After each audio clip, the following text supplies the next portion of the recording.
오늘 여러분과 함께 신학 강좌 신론 11번째 시간을 시작하도록 그렇게 하겠습니다. 오늘 여러분과 함께 나누고자 하는 주제는 무신론입니다. 무신론. 이 무신론은 하나님이 없다라고 하는 주장을 의미합니다. 그러니까 우리가 오늘 일상에 많은 무신론자들이 존재하죠.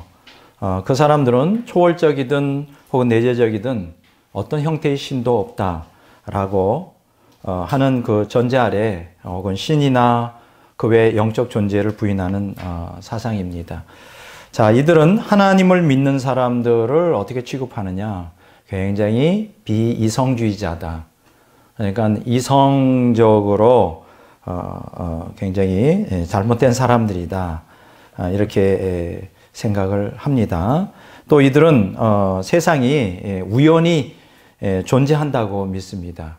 그리고 원래 그 물질이라든가 이 모든 것들은 원래 영원히 있었던 것이기 때문에 창조주는 필요 없다. 이렇게 주장을 합니다. 자, 우리가 무신론을 이렇게 우리가 한번 쭉 일별해 보면요.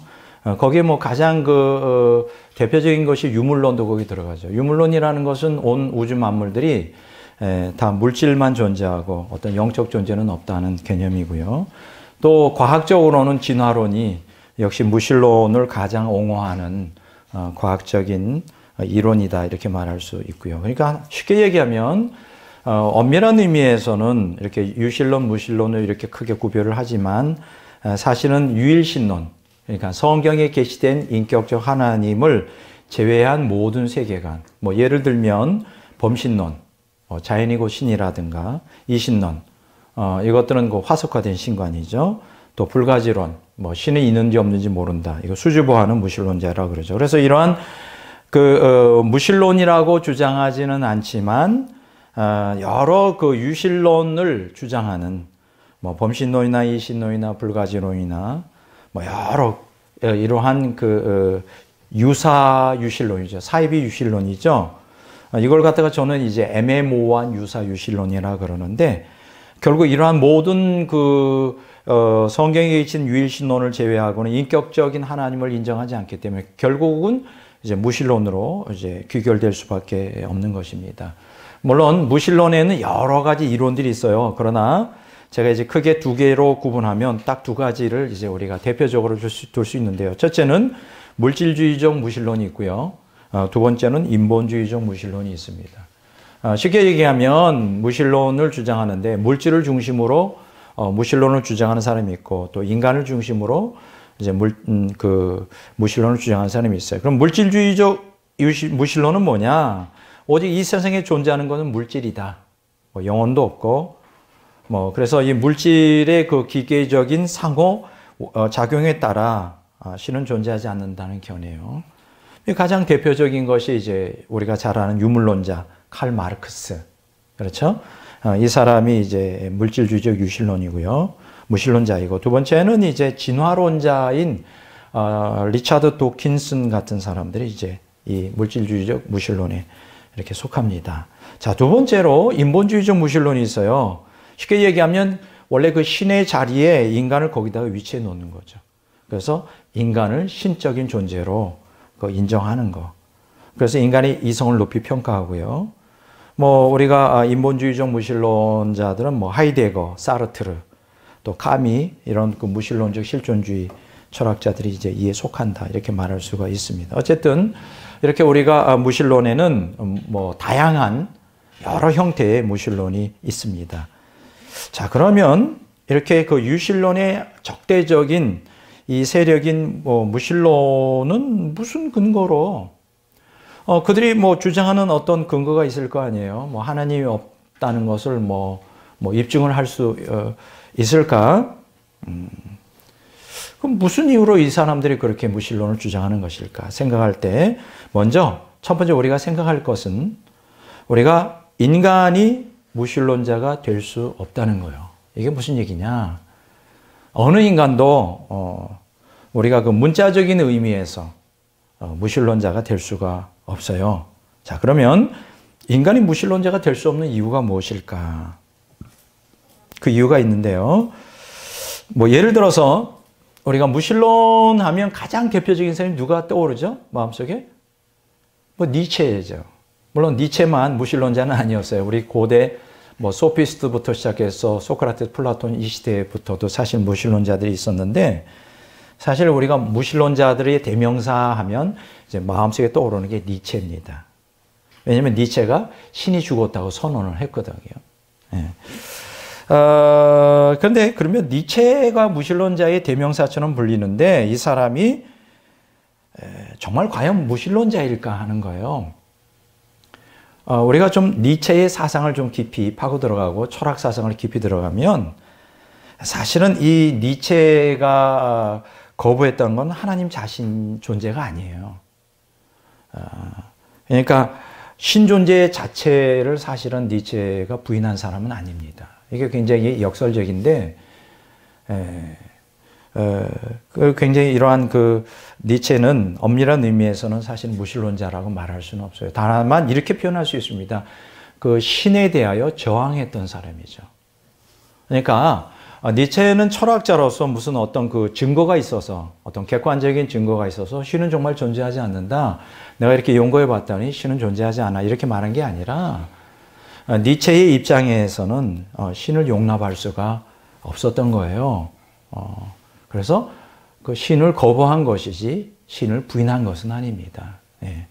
우리가 하나의 흥미로운 그 어떤 역사적인 그 내용이 있어요. 1863년에 니체가 그때 당시 아마 나이가 18살, 19살, 한참 그 사춘기 때 민감할 때였을 거예요.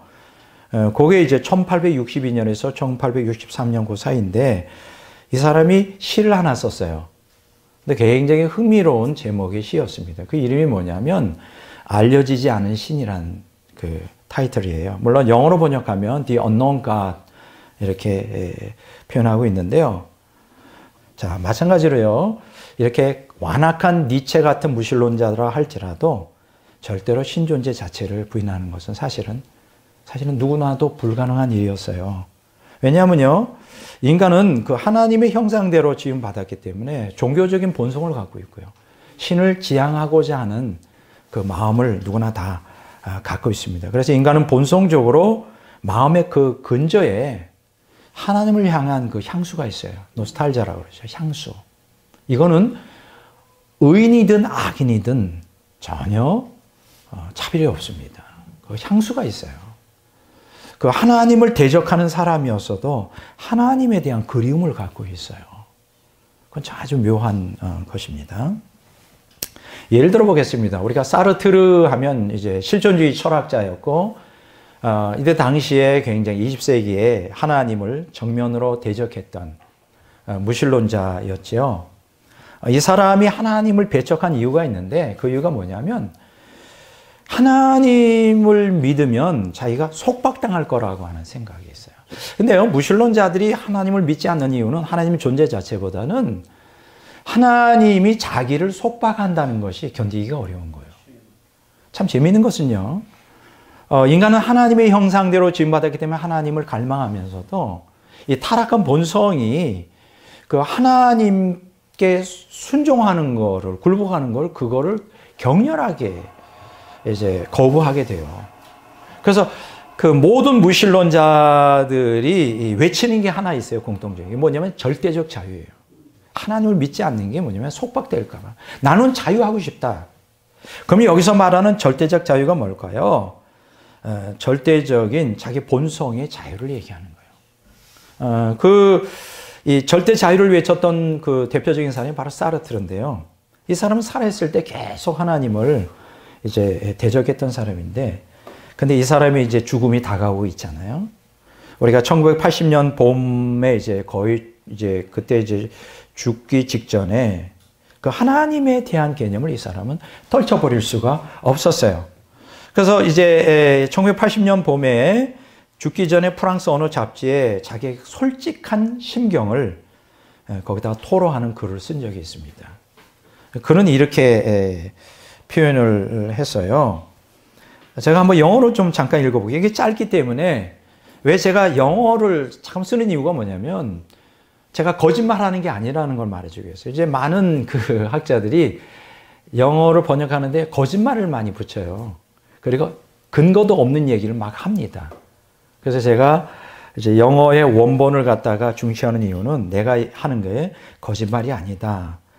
사르트르가 이런 얘기합니다. I do not feel that I am the product of a chance, a speck of dust in the universe, but someone who was expected, prepared, prefigured, in short, a being whom only a creator could put here, and this idea of a creating hand refers to God. 이 짐폴 사르트르가 한 얘기거든요.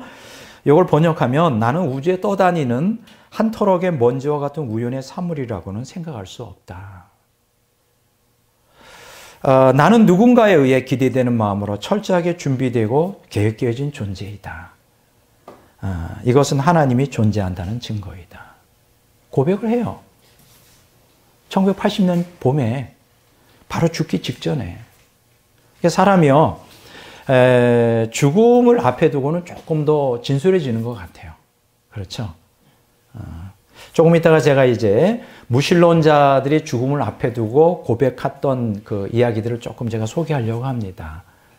이 인간은 어쩔 수가 없어요. 인간은 피조물이고 심판주가 앞에 언젠가 조만간 서야 된다는 이 두려움이 그동안 자신들이 주장하던 무신론이 얼마나 그 허접하고 근거가 없는 그게 잘못된 것인가를 많은 그 무신론자들이 죽음의 자리에서 토로하는 경우가 많아요. 참 그거 보면 우리 마음속에 참 무신론이라고 하는 것이 말할 때는 뭐 대단한 뭐 학문같이 보이지만 하나님 앞에서는 정말 보잘것없는 사상이라는 게 이제 드러나는데요. 예를 들어서 그 살아생전 하나님을 가장 앞장서서 모독했던 무신론자들이 있어요. 뭐 더 따지려면 말수 표현이 없지만 첫째는 볼테르 같은 사람, 볼테르. 두 번째는 페인이라는 사람입니다. 소설가이고 굉장히 사상가인데 아마 처음 들어보는 분이 있을 거예요. 페인.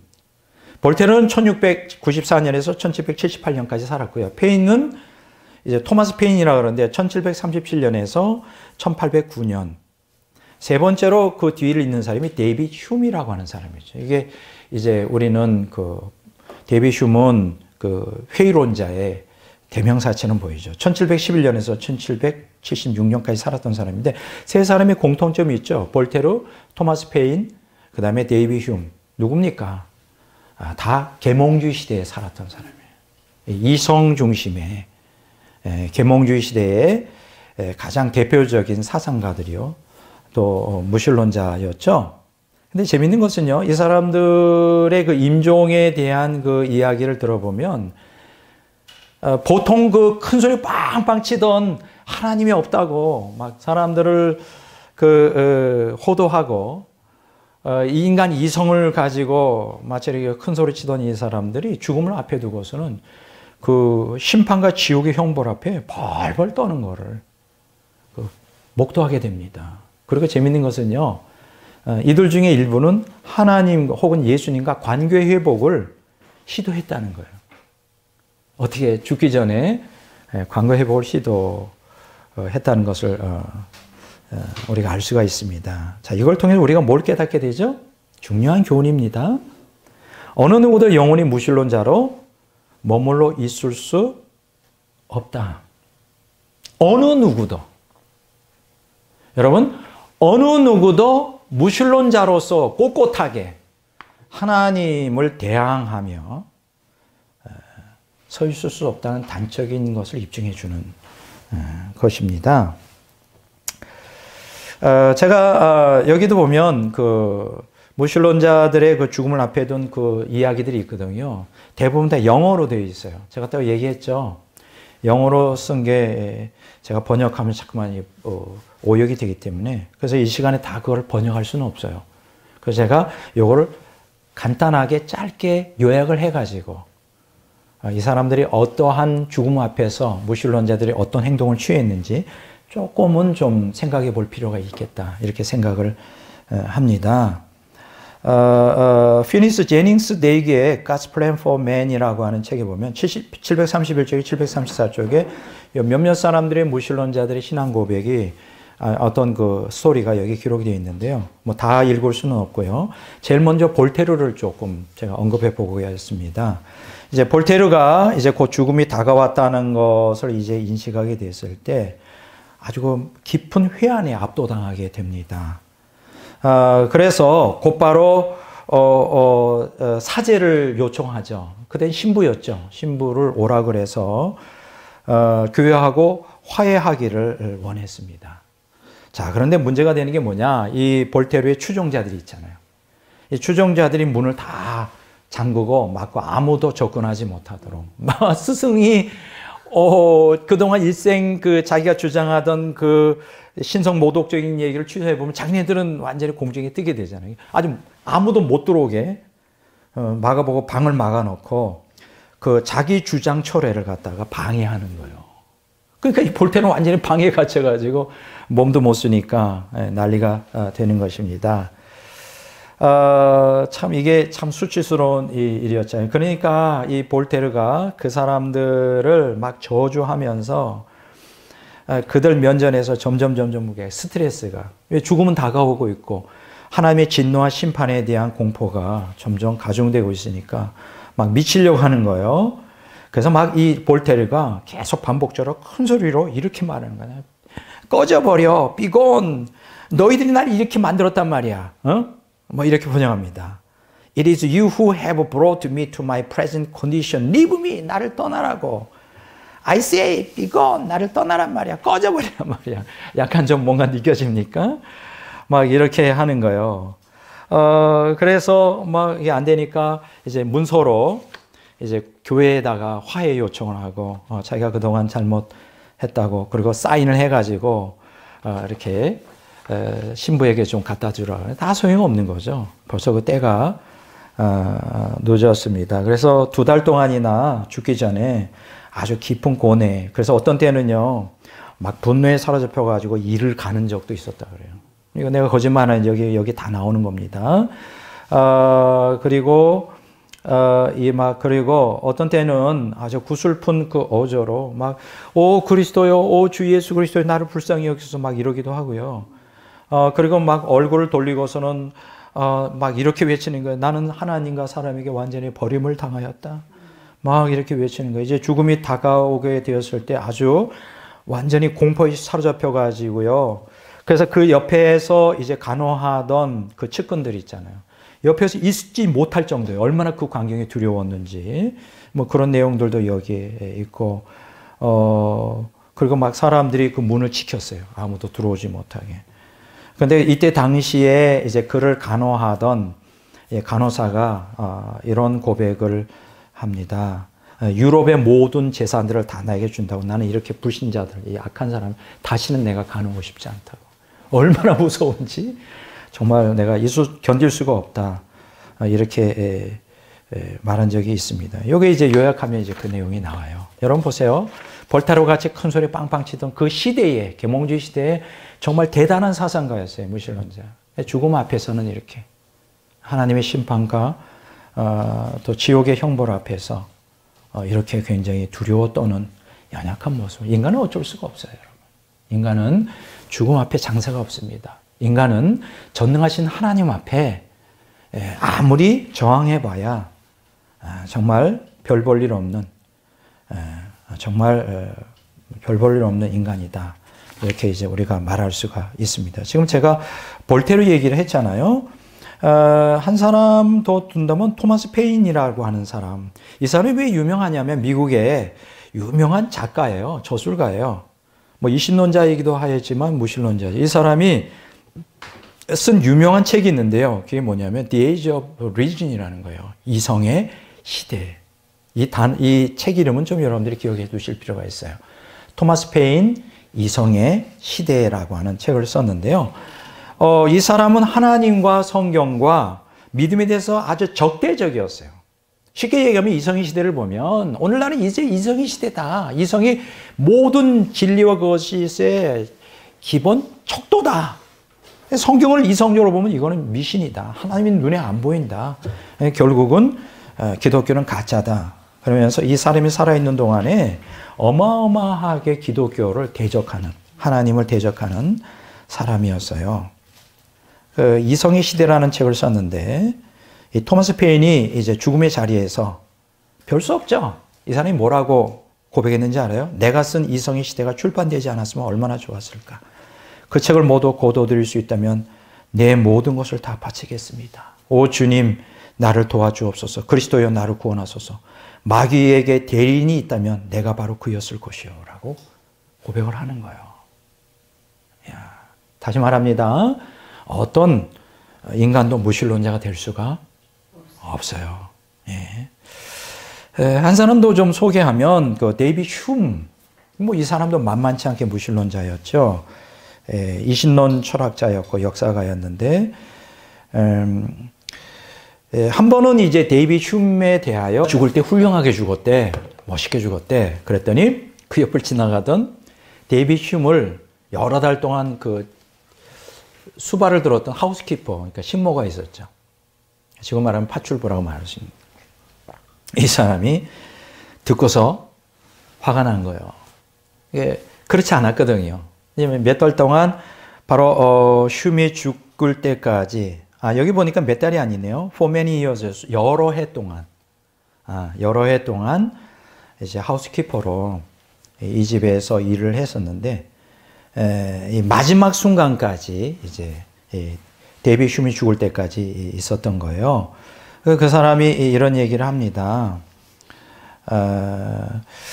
데이빗 흉이 친구들과 함께 있을 때는 굉장히 즐겁고 자기에게 다가오는 이 죽음에 대해서 전혀 관심 없는 것처럼 이렇게 행동을 했었는데, 사실 솔직히 말한다면 이렇게 혼자 있을 때는 굉장히 정신적으로 굉장히 혼란에 빠져 있었다. 그러니까 친구들이 데이빗 흉은 멋있게 살다 죽었어라는 게 사람들 앞에서는 그렇게 행동했다는 거예요.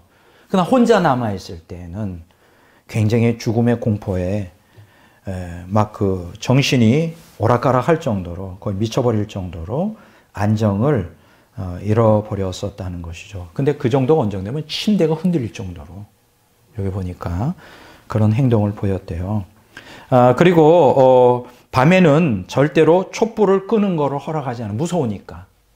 그리고 이제 이 하우스키퍼가 이제 자기도 집에 가야 되고 일이 있어 나가야 되잖아요. 그러니까 반드시 다른 사람을 그 옆에 꼭 자기 데이빗 흉 밑에다가 한 사람을 꼭 놔두지 않으면 혼자 죽음의 공포 때문에 너무 두려워해서 혼자 있지를 못했었대요.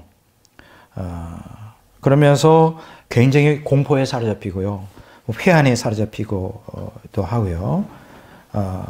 뭐 이런 그래서 이 하우스키퍼가 그런 얘기를 한 것이 있습니다.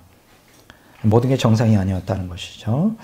또 토마스 스콧이라고 하는 또 무신론자가 있었는데, 이 사람은 영국의 대법관이었어요. 토마스 스콧 경이라고 하는데, 이 사람도 죽음을 앞에 두고 이런 얘기했습니다. 나는 이때까지 하나님도 없고 지옥도 없는 줄 알았다. 그러나 하나님도 지옥도 있다는 사실을 알며 느끼고 있다. 나는 전능한 하나님의 공의로운 심판에 의하여 멸망으로 들어가는구나 라고 절규했습니다.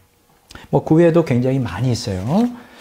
여기서 우리가 공통적인 게 있죠. 그게 뭡니까? 이 무신론자들, 이들이 살아있을 때, 건강할 때는 좀 하나님을 멸시하고 또 이렇게 조롱했던 사람들이지만, 이렇게 죽음을 앞에 두고 이렇게 공포에 떨은 거죠. 여러분 어떻습니까? 사람이요, 이게 죽음을 앞에 두고는 영의 세계가 열리기 시작해요.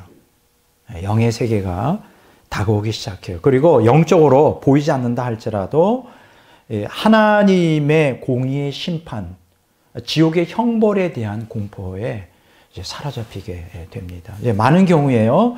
그동안 이제 평상시에는 영의 눈이 안 열리잖아요. 그러나 죽음이 다가오면 믿는 성도들도 그렇고 믿지 않는 사람들도 영의 세계가 열리기 시작합니다. 물론 이제 믿는 성도들에게는 이제 천사들이 와서 이제 어떤 편안한 마음을 갖게 되지만, 믿지 않는 사람들에게는 악령들이 몰려오기 때문에 먼저 죽기 전에 공포에 사로잡혀가지고 상당히 아주 두려워하는 것들을 많이 보게 됩니다. 어쨌든 여기서 제가 얻는 것은 뭡니까? 어떤 인간도 철저한 뭐가 될 수 없다? 무신론자가 되는 것이 불가능하다. 이건 결론이에요. 결론. 본능적으로 절대 무신론자가 될 수 없습니다. 이론적으로도 무신론자가 될 수 없는 게 이유가 있는데요. 왜 그럴까요? 이론적으로도 논리적으로도 또 학문적으로도 인간이 무신론자가 되는 게 불가능해요. 왜냐하면 인간은 진리의 주체가 될 수 없기 때문이죠. 굉장히 중요한 거예요. 진리의 주체가 되려면 어떻게 되죠? 가장 기본적인 것은 진리의 주체. 내가 진리와 거짓을 판단하는 절대 기준이 되려면 어떻게 해야 될까요? 인간은 먼저 우주를 초탈해야 되죠. 그렇죠? 그렇지 않나요? 이 하나님 만든 이 우주 안에 있어서는 진리와 거짓을 온전히, 왜냐하면 그 안에 예속이 되잖아요. 하나님 만든 피조물인 우주 안에 예속이 되기 때문에 우주를 뛰어넘지 않고는 진리와 거짓의 주체가 될 수 없고요. 두 번째로는 인간이 진리의 주체가 되려면 뭐냐 하면 완전해야 돼요. 그렇지 않나요? 인간이 이성이든 뭐든 완전해야 되는데 인간이 이성과 경험이 불완전하잖아요. 인간 자체가 피조물이기 때문에 불완전해요. 모든 게. 그래서 인간은 진리의 주체가 될 수 없어요. 진리의 주체가 될 수 없다면 어떤 대상을 바르게 인식하는 것이 불가능하다. 조세희의 소설 혹시 이거 들어보셨나요? 난장이가 쏘아 올린 작은 공이라고 하는 유명한 소설이 있어요. 들어보셨을까요? 여기 보면 이 문제를 심각하게 다루고 있습니다. 어떤 내용이냐면 굴뚝청소부 비유예요. 그러니까 여러분 철학에서 하나님을 부인할 수 없는 가장 결정적이고 가장 기본적인 예를 들 때 굴뚝청소부 비유를 듭니다. 여러분 아세요? 철학으로도 하나님 존재를 부인하는 게 불가능해요. 쉽게 얘기하면 철학은 이 굴뚝청소부 비유 하나만 가지고도 신이 존재한다는 걸 철학적으로 입증이 가능합니다. 그럼 굴뚝청소부 비유가 뭘까요? 두 사람의 굴뚝청소부가 있어요. 지금 우리 한국에는 뭐 이런 굴뚝청소가 필요 없지만 옛날에 18세기, 19세기만 해도 이런 석탄을 깨고 옛날에 서양이나 동양은 그런 게 없지만 이렇게 굴뚝이 크잖아요. 그리고 파이어프레이스라고 화로가 있어요. 그러니까 우리는 이제 온돌 문화지만 그들은 이제 화로 문화거든요. 그러면 벽에다가 큰 화로를 세워놓고 거기다가 장작 같은 거를 떼어서 방 안에 온기를 유지하는 이런 제도였어요. 그렇게 되면 이제 몇 달씩 겨울을 지나다 보면 그 굴뚝에 뭐가 낄까요? 시커먼 연기들이 이렇게 앙금이 껴가지고 이제 이렇게 막히잖아요. 끓음이 막혀요. 그래서 1년에 최소한도 한 번 정도는 그거를 청소해 줘야 돼. 뭐 유럽이나 미국도 마찬가지예요. 그러면 이렇게 청소 기구가 있어요. 그런 것들을 이렇게 해서 구멍을 뚫어주는 거지. 이제 영국 같은데 이제 산업혁명이 일어날 때 이게 문제가 많았어요. 왜냐하면 어른은 못 들어가잖아요. 굴뚝이 좁다 보니까. 6살, 7살, 6살, 5살짜리가 들어가서 하는 거예요. 그러다가 거기서 껴가지고 나오지 못하고 죽는 경우도 있었고요. 실제적으로 있었어요. 그 어린애들이 들어가서 그걸 하기 좋잖아요. 애들이 거기 투입돼가지고 그 굴뚝을 갖다가 손으로 이렇게 그런 때가 있었어요. 근데 어쨌든 굴뚝 청소부 두 사람이 있는데 두 사람이 이 일을 마치고 올라왔어요. A라는 사람과 B라는 사람이라고 봅시다. 근데 A라는 사람은 멀쩡한데, A라는 사람이 온몸에 이제 굴뚝 청소를 했기 때문에 시커먼 이러한 재들을 다 뒤집어서 시커멓게 됐어요. 근데 B는 다행히도 굴뚝이 깨끗했는지 이렇게 깨끗했어요. 그러면 둘이 양쪽으로 바라봅니다. 자, 그러면 누가 얼굴을 씻으러 갈까 하는 거예요. B. A라는 사람은 시커매졌고 B라는 사람은 멀쩡한데 서로 바라보면 누가 얼굴을 씻으러 갈까요? B라는 거예요. 왜 그럴까요? 자기를 볼 수가 없잖아요. 상대방을 보고 내가 이렇게 들었구나 간다는 거예요. 이게 이제 굴뚝청소부 비유의 결정적인데 그러면 객관적인 평가하려면 누가 있어야 되죠? A하고 B 말고 제3자가 있어야만. 그 제3자가 누구냐? 바로 하나님 개념이라는 거예요. 그러니까 인간은 이렇게 A와 B처럼 상대적인 존재이기 때문에 절대적인 어떤 가치 기준이나 또 더 나아가서 인간은 진리의 주체가 될 수 없다는 겁니다. 그 유명한 철학에서 가장 유명한 비유예요. 굴뚝청소부 비유. 그래서 철학을 통하여 인간은 신을 상정하지 않고서는 철학 자체를 논하는 게 불가능하다는 굉장히 설득력 있는 이야기죠. 여기서 우리가 분명해지는 게 뭐죠? 자, 인식의 주체와 인식의 대상만으로는 어떤 지식이나 그 인식이 진리인지 거짓인지 확인하거나 보증하는 것이 불가능하다. 맞는 얘기죠. 그렇죠? 내가 인식하는 대상에 대하여 객관적인 절대 불변의 진리라는 판단을 내리기에는 제3자가 확인해 줘야 한다는 거죠. 굉장히 아주 맞는 얘기입니다. 인식의 주체와 인식의 대상 사이에 진리를 판단해 줄 제3자, 그게 누구냐? 절대적 초월자가 필요하다는 거예요. 예. 그래서 하나님이 없다면 주체와 대상, 이게 양자의 그 일치를 그게 진리라고 보증해 주기가 사실은 불가능하다는 거예요. 하나님이 없으면 절대 진리에 대한 걸 판단하는 게 불가능하다. 이처럼 인간은 진리 인식의 주체가 될 수 없기 때문에 온전한 의미에서 무신론자는 이 땅에 존재할 수 없다. 이렇게 자, 우리가 말하는 것입니다. 자, 제가 처음에 인간이 무신론자가 되지 못하는 이유에 대해서 얘기를 했어요. 될 수 없는 이유. 자, 그런데도 이 땅에는 수없이 많은 무신론자들이 존재하잖아요. 그럼 여기서 한 가지 질문이 있습니다. 인간이 무신론자가 될 수 없는데 왜 많은 무신론자가 있는 것일까? 인간이 무신론자가 되는 이유가 무엇이? 라는 것을 여기서 이제 또 질문하지 않을 수가 없습니다. 자, 왜 인간들이 무신론자가 될까요? 왜 하나님을 그 길길이 뛰면서 부인하는 것일까?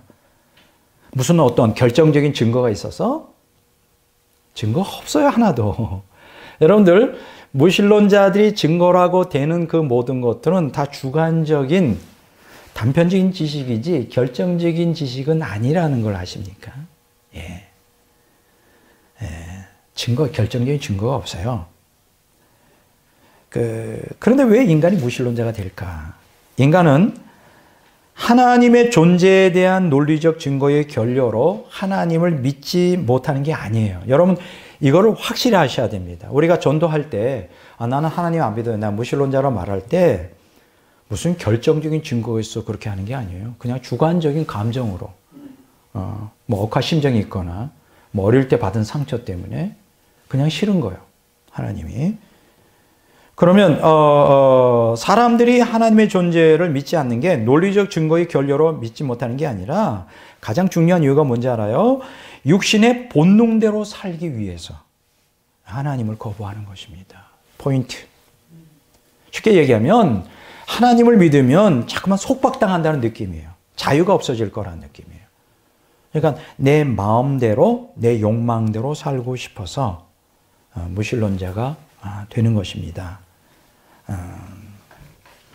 이것은 무엇을 의미하는지 알아요? 인간은 모두가 하나님의 형상대로 지음받았기 때문에 비록 타락했지만 영혼 안에 하나님에 대한 그 이미지가 각인되어 있어요. 네. 그래서 하나님 존재 자체를 본능적으로 부인하는 게 불가능합니다.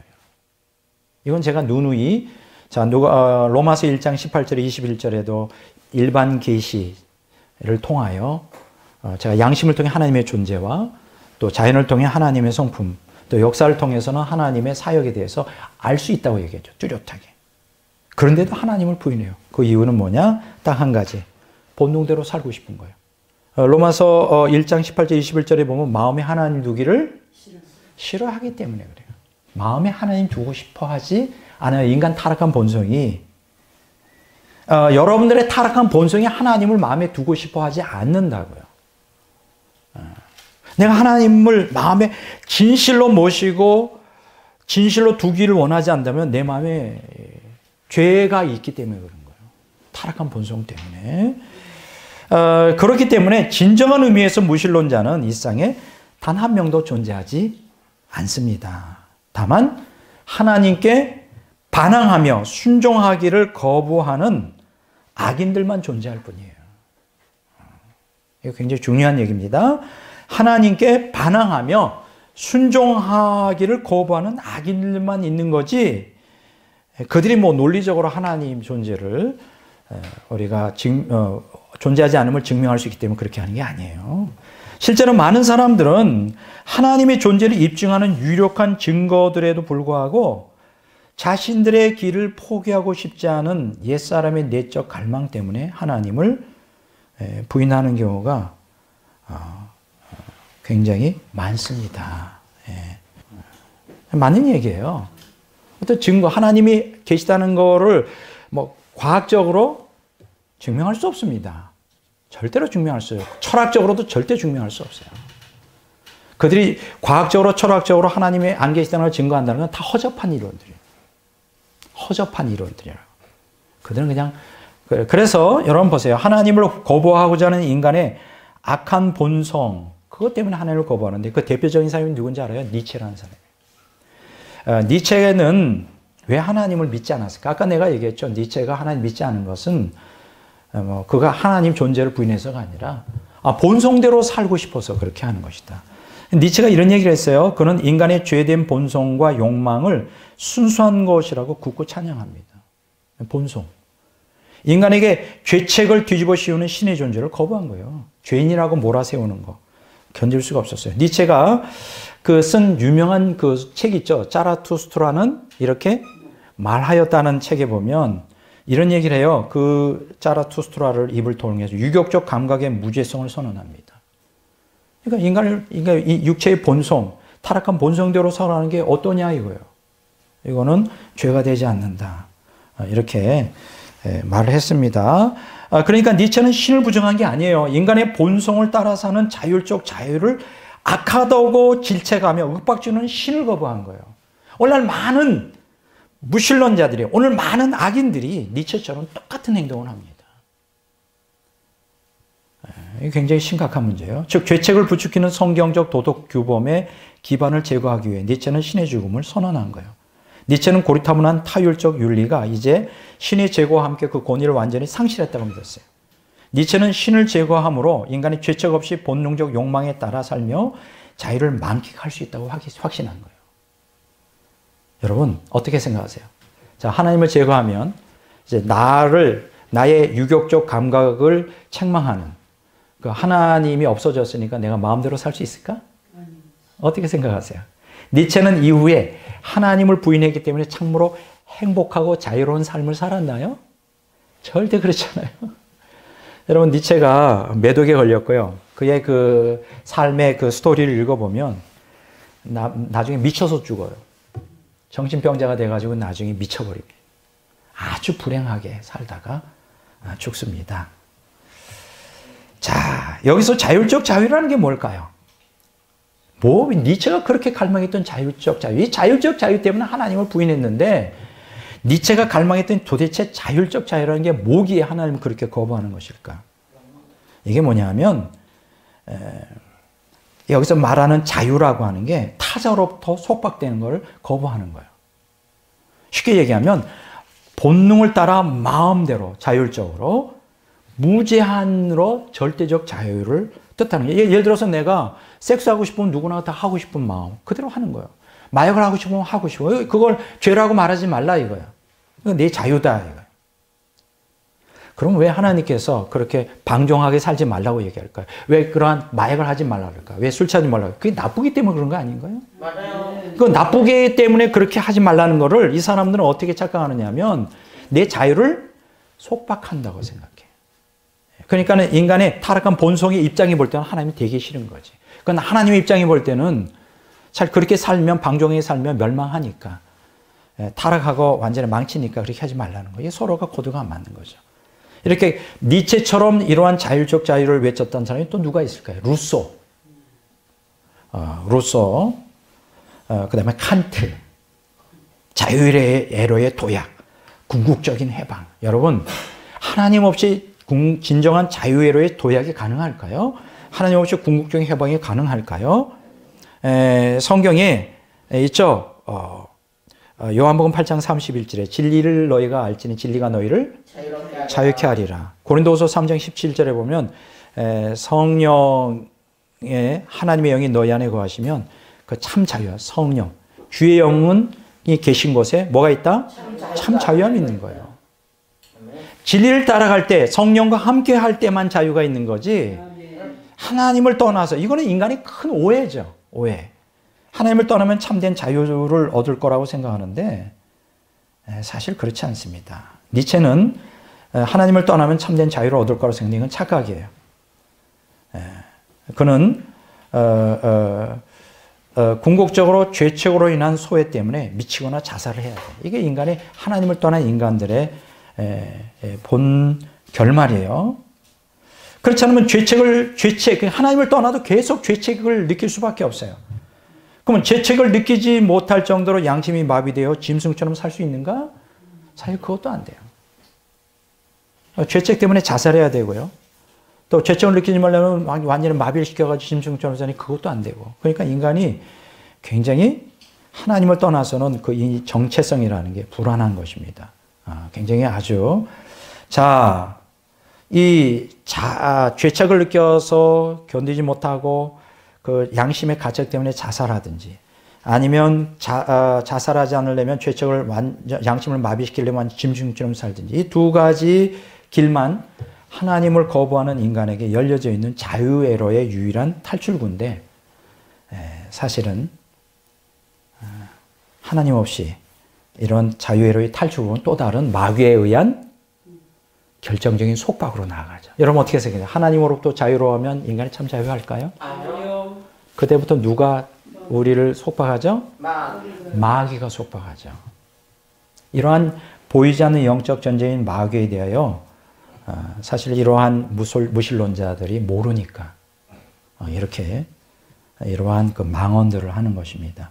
파스칼이 이런 얘기했죠. 인간의 마음속에는 하나님 모양의 빈 공간이 있다. 그러니까 하나님만이 채워질 수 있는 유일한 그 공간이 있다는 거예요. 자, 이것은 오직 그리스도를 통하여 하나님에 의해서만 채워질 수가 있어요. 아멘. 예.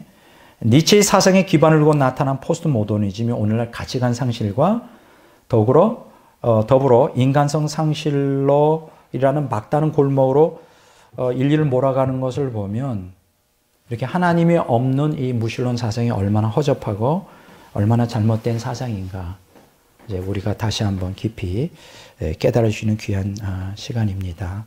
오늘 저는 이 강의를 여기까지만 하려고 합니다. 오늘 이러한 그 강의가 굉장히 철학적이고 어렵기 때문에 오랜 시간 동안 할 수가 없어요. 할 수가 없고 여러분들이 짧은 시간에 이러한 많은 사상가들의 이 내용들을 이렇게 소화할 수가 없기 때문에 오늘 무신론에 대하여 좀 다뤘어요. 오늘 다 끝난 건 아니지만 인간이 무신론자가 된다는 것이 얼마나 어려운 일인지 또 될 수가 없다는 거 얘기했고요.